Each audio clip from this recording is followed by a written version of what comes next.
Dear friends, as we begin our second year of podcasts, we will do so on the journey to Paschal, just a few days away. Specifically, we will look at some lesser appreciated hymnologic waypoints to the Holy Passion en route to the Feast of Feasts. 18 years ago, a few weeks prior to Holy Week, during one of the weekly meetings of the Byzantine choir of the Greek Orthodox metropolis of Pittsburgh, which I have the humble honor of leading for 26 consecutive years, one of the members asked, "What is our choir's anthem? Should we not have an anthem?" It was an odd question, and it caused some discussion. The Kondakion of the Akathist? An Apolitikion of a saint? The discussion soon turned toward what our choir's ethos is and what each of its members represents individually and collectively. And then the answer came. The theme would be diakonia, service, and fellowship, and friendship, and kenosis, emptying. The members soon realized and came to the consensus that there could only be one anthem, the second Doxastikon of the Aposticha of the Orthros of Holy Thursday. A large body of Orthodox faithful in America, dear friends, are unaware that there even exists a fourth Orthros, a so-called fourth Nymphios, during Holy Week, as it has been substituted by the Unction Sacrament. Why this substitution happened, and why the Orthros of Holy Thursday was suppressed, beginning in the 1950s in America, more so in the Greek Orthodox churches and less so in the other Orthodox churches, is not up for discussion now, but it is a blessing to see a growing body of American Greek Orthodox churches return to giving this Orthros the respect it deserves. In fact, it is in this Orthros where one encounters Christ's washing of the disciples' feet and appreciates this lesson, the Last Supper, the foundation of the Eucharist. For without the Eucharist and Christ's kenosis, how could there be a resurrection? And it is at this Orthros that one comes to see that even the most entrusted can become vipers and betrayers. But the overarching theme of this Orthros' hymnology is fellowship, friendship, oneness, self-emptying to serve the other who is known or lesser known, service and fellowship, agapi and fellowship, and fellowship in agapi. Thus begins the first waypoint on the journey towards the Holy Passion of our Lord. Kyrie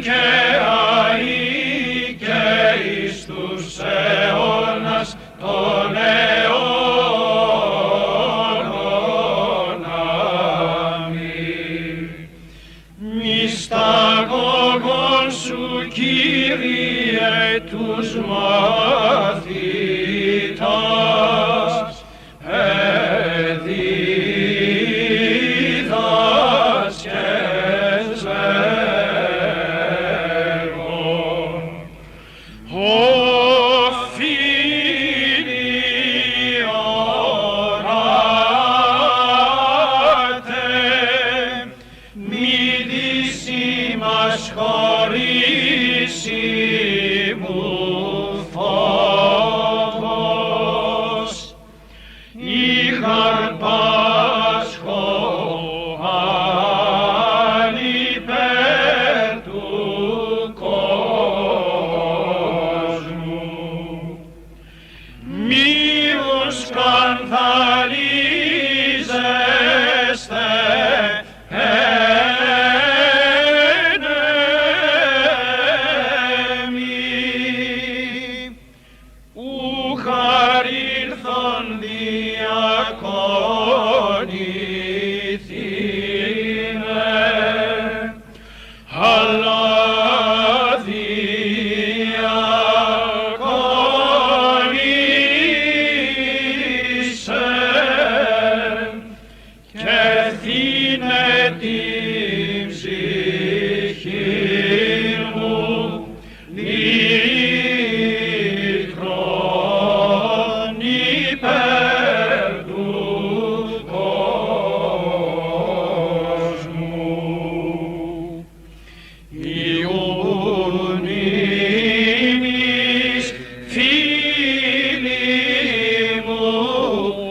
At the Orthros of Holy Friday, which by anticipation is presented on the evening of Holy Thursday, immediately following the chanting of the Doxastikon, "Today he who hung the earth upon the waters is hung upon a tree," Simeron cremate epixilu, the faithful in many churches will begin to line up to venerate the crucified Christ. Thereafter, many will leave, believing that the most important segments of the Orthros of Holy Friday are over. Other than the remaining Gospels of 12, these faithful will miss the most remarkable and the most vivid poetry and music that is unparalleled when compared to that of other ecclesiastic periods. Perhaps the most jolting are two imagined monologues of Christ, two hymns in succession that present the greatest grievance ever heard in the history of humankind. These monologues comprise the two Doxastika of the Lauds. They are the only two hymnotic monologues in the Orthodox Christian faith that are in formal use in ecclesiastic service. The cantor channels the pain and betrayal Christ feels in a controlled cry of a melismatically masterful sequence of very human grievances. But are these exasperated monologues of Christ, man, in his last moments of life, spitting hatefulness at his persecutors and crucifiers? They are not, especially the first monologue. It is both natures of God that, in this first monologue, expose to naked humankind the nature of evil in all its nakedness. It is both natures of God exposing the evil that caused the fall of humankind.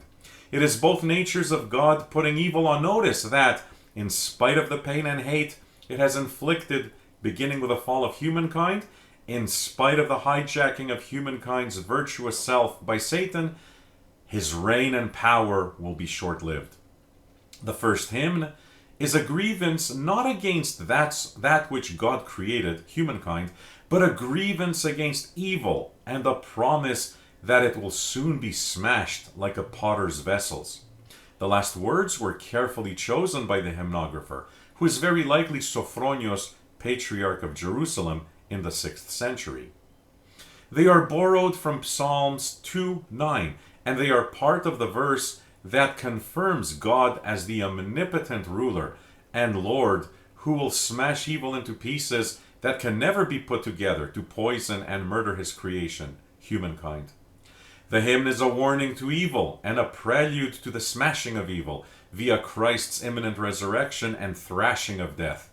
Your time is short, death. Prepare to be smashed. My beloved creation, humankind, will be redeemed, and I will restore it to its once eternal prototype, freed and free of decay and evil, forever. Herein, we offer this monologue presented by Georgios Hatzichronoglu, Archon hymnodist of the Great Church of Christ. It is followed by the second monologue, I Gave Back to Scourgings, presented in a simpler melismatic version of the musically classic version of this second monologue by the late Dimitrios Nikou, Protopsaltis of Naousa in Greece. May these hymns pierce hearts, minds, and souls as we journey towards the Holy Passion, and may the openings allow the flame of godliness to grow therein and smash evil today, tomorrow, and always.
Dear friends, how did God fashion man, and how did man fashion God?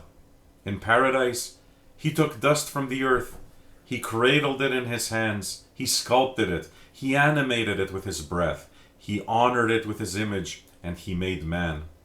Man on Golgotha instead installed a God without shape, without breath, blood-stained and wounded, and committed him onto a cold mass of timber. Inside paradise, Adam, created in the image of God, crowned with glory and honor, a king, free to act, a free will, and ruler of all creation in unbridled enjoyment of all earthly bliss. On Golgotha, Christ, as man confined him, without beauty, with a crown of thorns, a convict among two thieves, in agony of a painful death.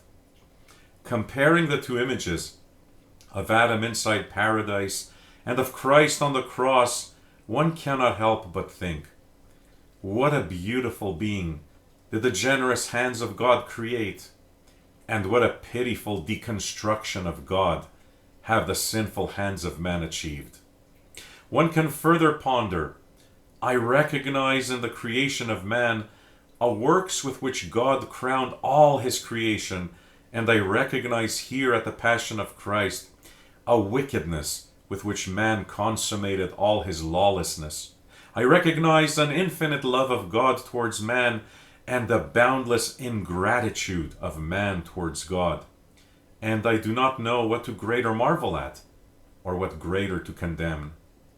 This, however, I am certain of, that I must weep equally for God who suffered so much, and for man who dared so much.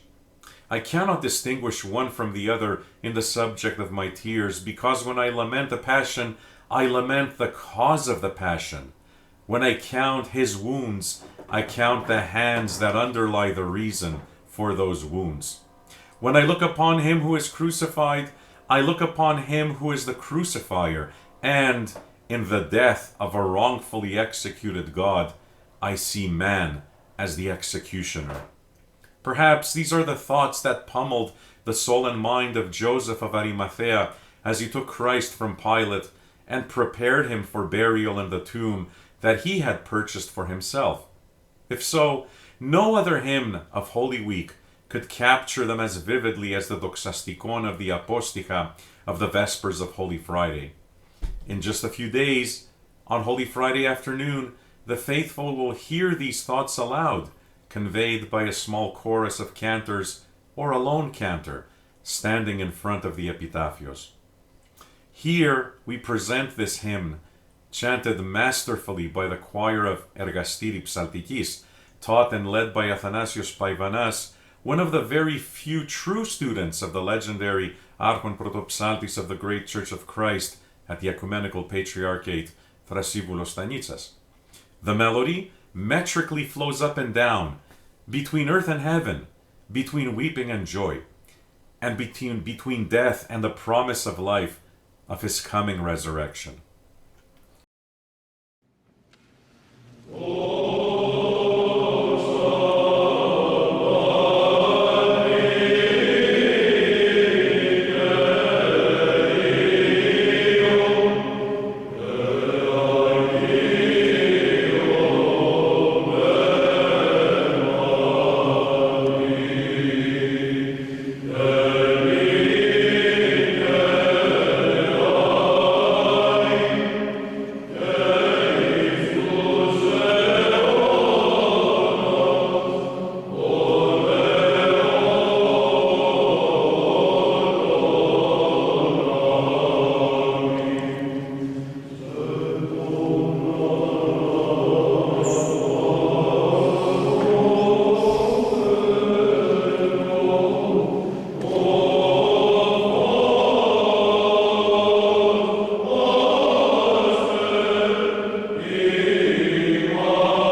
Holy Saturday morning.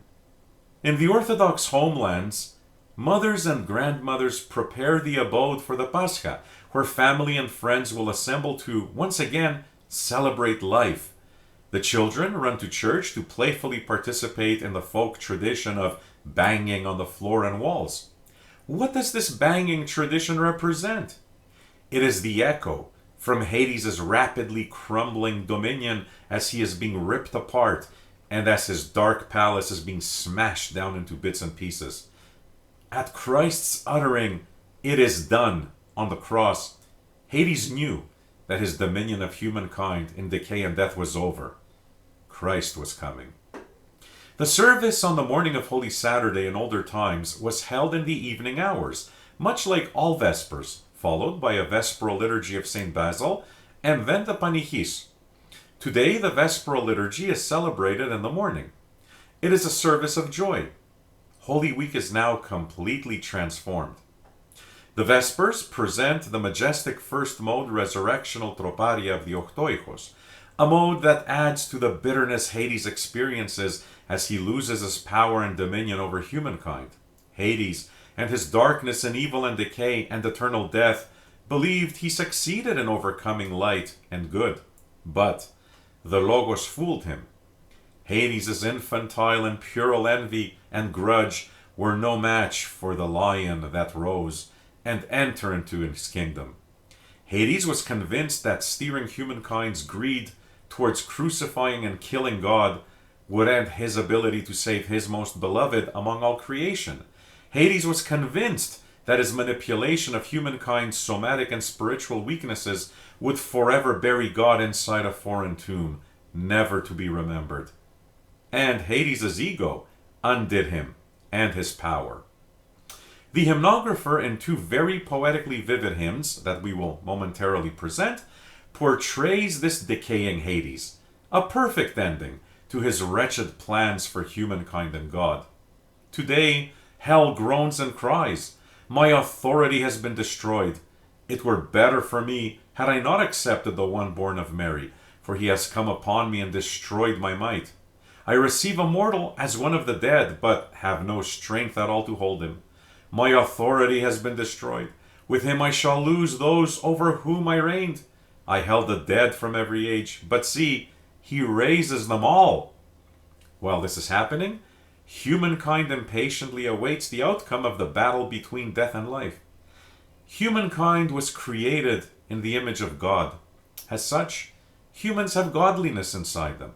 It is therefore expected that they should side with righteousness and life, and so they shout, "Arise, O God, judge the earth, for you shall have an inheritance among nations," not once, but many times, impatiently waiting for the outcome of the battle between death and life. Instead of the usual cherubic hymn at the liturgy, the cantor prayerfully presents the ancient hymn usually reserved for the liturgy of St. James, "Let all mortal flesh keep silence, and stand with fear and trembling, and take no thought for any earthly thing. For the King of kings and Lord of lords comes to be slain and given as food for the faithful. Before him go the choirs of angels with every principality and power, the many-eyed cherubim and the six-winged seraphim, covering their faces and crying out the hymn, Alleluia, Alleluia, Alleluia." And then, a little later in the liturgy of St. Basil, on Holy Saturday morning, in a euphoric confirmation, the cantor slowly and emphatically presents the communion hymn.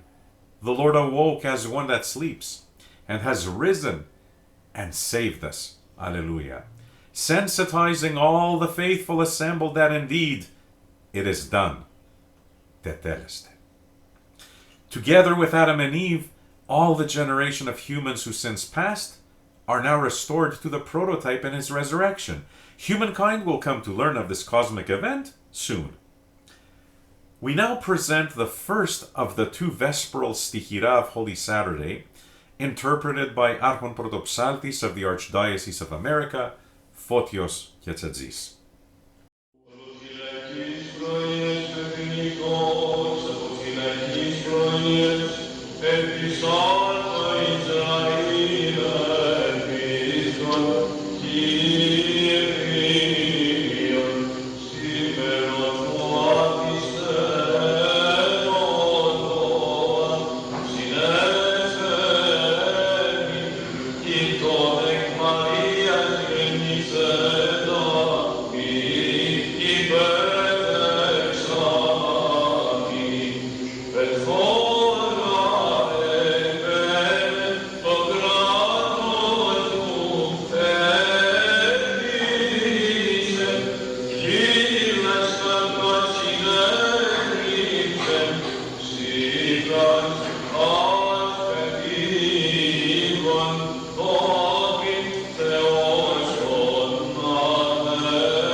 Dear friends, it is not often that the Paschal Vesper services are celebrated in their completeness.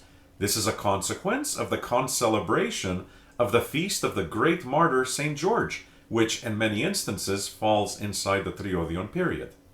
Given the compunctionate nature of the Triodion, feasts of major saints of the spring season are transferred to the post-Paschal period. And this year, it is so for the feast of St. George, normally established to be celebrated on the 23rd of April of every year.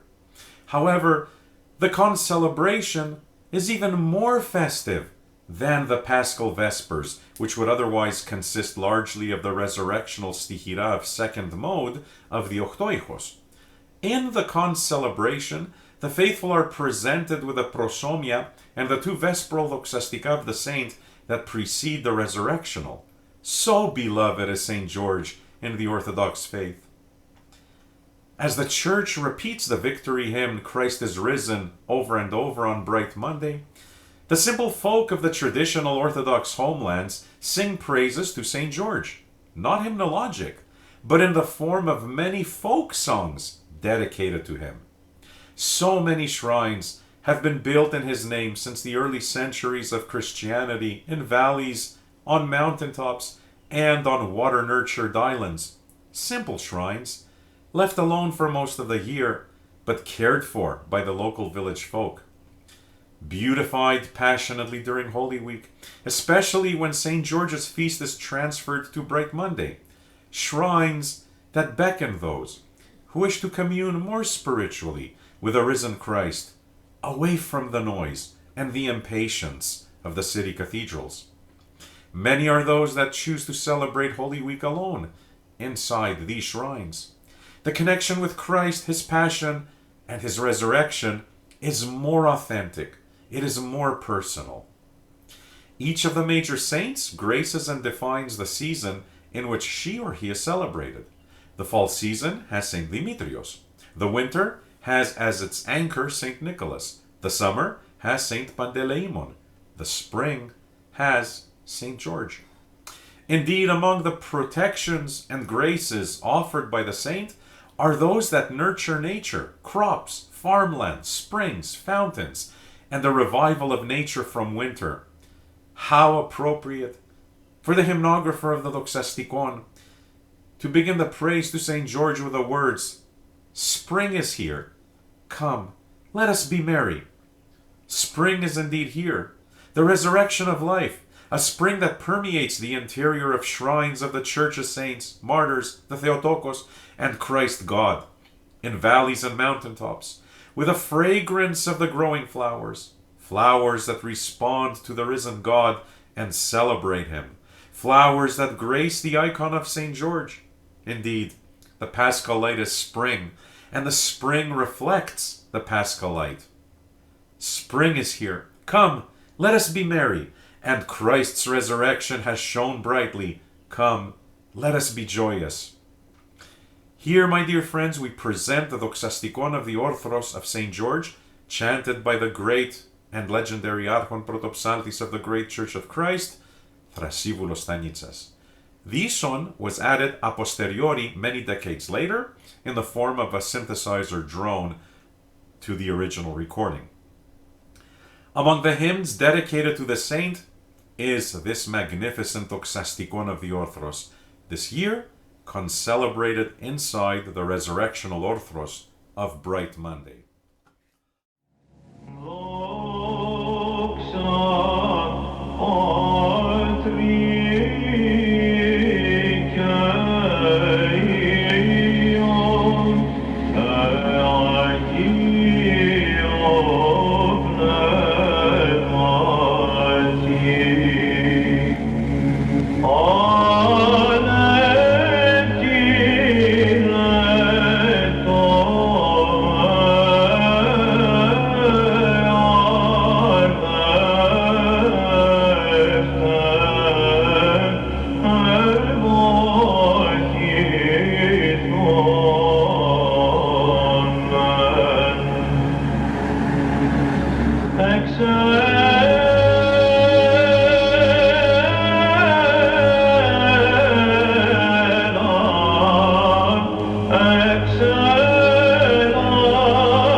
My dear friends, as we come to the waypoints on our journey to the Holy Passion, we will see revealed the Logos, the reason for Christ, as well as Christ, who is the reason, who is the Logos. And then, as we begin to exit our stadium of virtues, having improved ourselves at least a few notches better than our old person into the new person, bathed in Christ's never-ending light, the meaning of the anthem of our faith, Christ is risen from the dead, will become clearer. That the Logos was agape, that the reason was agape, unending agape, to restore everyone inside the uncreated light of eternal life. May Christ God grace you and your loved ones with a blessed journey through Holy Week, a glorious exit from the stadium of virtues, and a passion inside the uncreated light to sing our faith's anthem. A blessed Pascha to you and your loved ones, my friends. Lord.